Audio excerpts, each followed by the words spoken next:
हज़रत हबीब अजमी रहमतुल्लाह अलैह।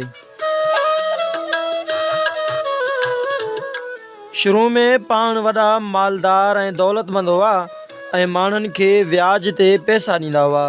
संदन रोज़ानो इहो ई कमु हो जो पंहिंजनि कर्ज़दारनि ॾांहुं कर्ज़ वसूल करणु वेंदा हुआ। जेकॾहिं कोई पैसा न ॾींदो हो त पंहिंजे अचण जी मज़दूरी पिणु उन कर्ज़ में शामिलु करे छॾींदा हुआ। संदन उहो ई कारोबार लगातार हलंदड़ हो ऐं उहो ई संदन अहलो अयाल जो गुज़रान हूंदो हो।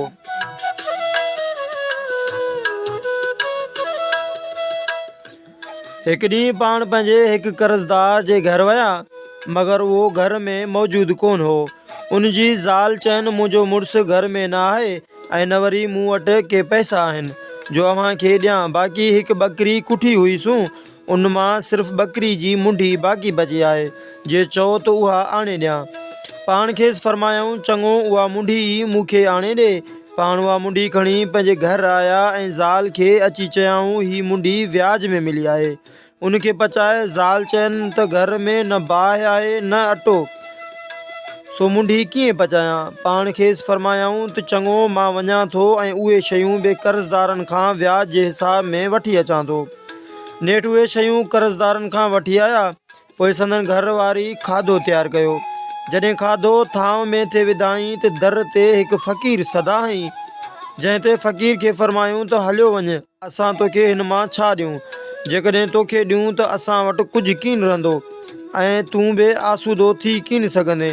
इहो जवाबु ॿुधी साहिल नाउमीद थी हलियो वियो।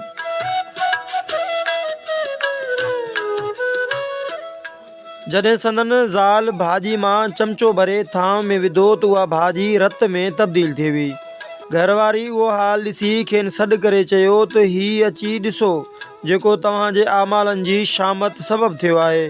इहो हाल ॾिसंदे ई संदन बदन में हिकु क़िस्म जी बाहि लॻी वई, जा असुल न विसाणी। पाण उन वक़्तु चयाऊं मां अॼु खां वठी तौबा थो करियां। ॿिए ॾींहुं उन ख़्याल सां घर खां निकिता ऐं जेके कुझु कर्ज़दारनि ॾांहुं आहे सो वसूल करे वठां ऐं आईंदा कॾहिं बि कंहिंखे व्याज ते पैसा कीन ॾींदुसि। उहो ॾींहुं जुमे जो हो। ॿारड़ा रस्ते में खेॾी रहिया हुआ। उन्हनि जॾहिं हबीब खे ईंदो ॾिठो तॾहिं पाण में हिक ॿिए खे चवणु लॻा त परे भॼो, व्याजखोर हबीब अजमी पियो अचे। किथे ईअं न थिए जो हुन जे पेरनि जी धज़ उॾी असां ते अची पवे ऐं असां बि हुन जहिड़ा बदबख़्त बणिजी वञूं। ॿारनि जे वातां उहा ॻाल्हि ॿुधी ॾाढो शर्मसार थियो ऐं हज़रत हसन बसरी रहमतुल्लाह अलैह जन जे वाइज़ वारे महफ़िल में अची वेठो। हज़रत हसन बसरी रहमतुल्लाह अलैह जेको वाइज़ फरमाए रहिया हुआ, तंहिंजो हिन जी दिलि ते एतिरो त असरु थियो जो संदन दिलि मथां जेका बि कस हुई सा साफ़ थी वई ऐं तौबा करे मजलिस मां निकिता।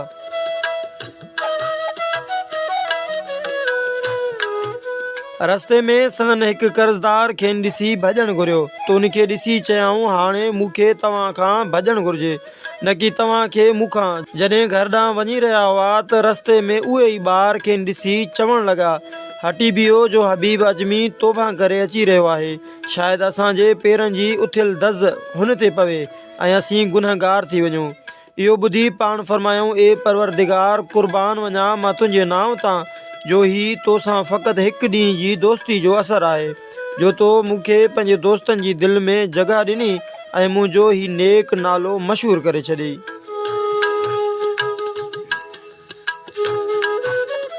पोइ पाण पढ़ो ॾियारियाऊं त जंहिं कंहिं बि शख़्स जी हबीब वटि का शइ हुजे त अची वठी वञे। उहो ॿुधी केतिरा माण्हू वटसि आया ऐं खांइसि पंहिंजो पंहिंजो माल ज़र ऐं ॿियो सामान वठी विया। एतिरे में हिकु शख़्स आयो, पर उन वक़्तु पाण वटि कुझु बि कीन बचियो हुयसि, सो खेसि पंहिंजो कुर्तो ॾेई छॾियाऊं। उनखां पोइ जॾहिं हिकु ॿियो शख़्स खेसि वटि आयो त उनखे वरी पंहिंजे घर वारी जी चादर ॾेई छॾियाऊं।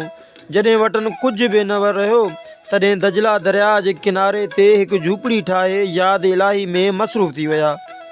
ॾींहं जो हज़रत हसन बसरी रहमतुल्लाह अलैह खां इल्मु हासिलु कंदा हुआ ऐं राति अल्लाह जे ज़िक्र में गुज़ारींदा हुआ।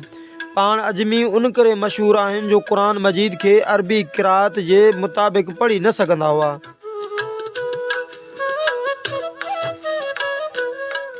कुझु वक़्त खां पोइ जॾहिं संदन ज़ाल वटि खाधे पीते लाइ कुझु न रहियो हो तॾहिं खाइनि ख़र्च जी घुर कयाई।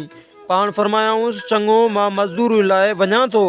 ईअं चई झंग ॾांहुं रवाना थिया, जिते वञी ख़ुदा जी यादि में मशगूल थी विया।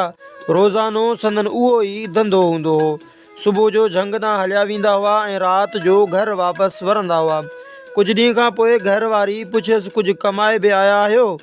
पाण फरमायूं जंहिंजी मां मज़दूरी करियां थो उहो वॾो मुअज़्ज़ज़ ऐं दौलत जो धणी आहे। उनजी इज़त ऐं हशमत जे रोब खां मूंखे घुरंदे शर्म थो अचे। ॿुधो अथमि त हू कंहिंजी बि मज़दूरी कोन रोकींदो आहे। 10 ॾींहंनि खां पोइ ख़ुदि ई ॾेई छॾींदो आहे। अहिड़ी तरह 10 ॾींहं अल्लाह जे ज़िक्र में मसरूफ़ रहिया। 11 ॾींहं खेनि उन ॻाल्हि जो फ़िकिर थियो त अॼु राति पंहिंजी घरवारी खे कहिड़ो जवाबु ॾींदुसि।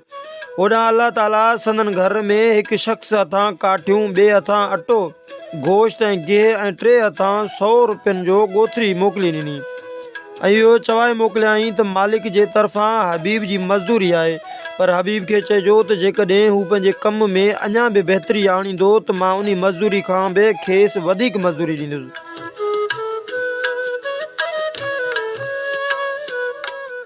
जॾहिं उहे सभु शयूं घर पहुची वियूं ऐं हेॾां पाण फ़िकिर जी हालत में घर तशरीफ़ फरमा थिया त संदन घरवारी ॾाढी ख़ुशि ख़लक़ी सां खेनि पेश आई ऐं खेनि चवणु लॻी अव्हां जंहिंजो कमु कंदा आहियो उहो त वाक़ई वॾो रहमदिल आहे।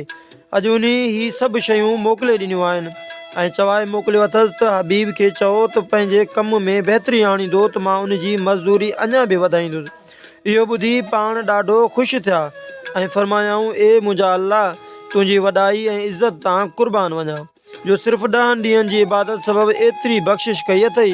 पर जेकॾहिं सॼी उमिरि तुंहिंजी इबादत में मसरूफ़ रहां त ख़बर न आहे त तूं अलाए छा बख़्शे छॾीं। इहो सोचींदे ई उन ॾींहं खां पोइ दुनियादारी तर्क करे छॾियाऊं ऐं ज़िक्र इलाही में एतिरे क़दुरु त मसरूफ़ थी विया जो दुनिया जे ॿिए कंहिं शइ जी का बि ख़बर न रहंदी हुयनि।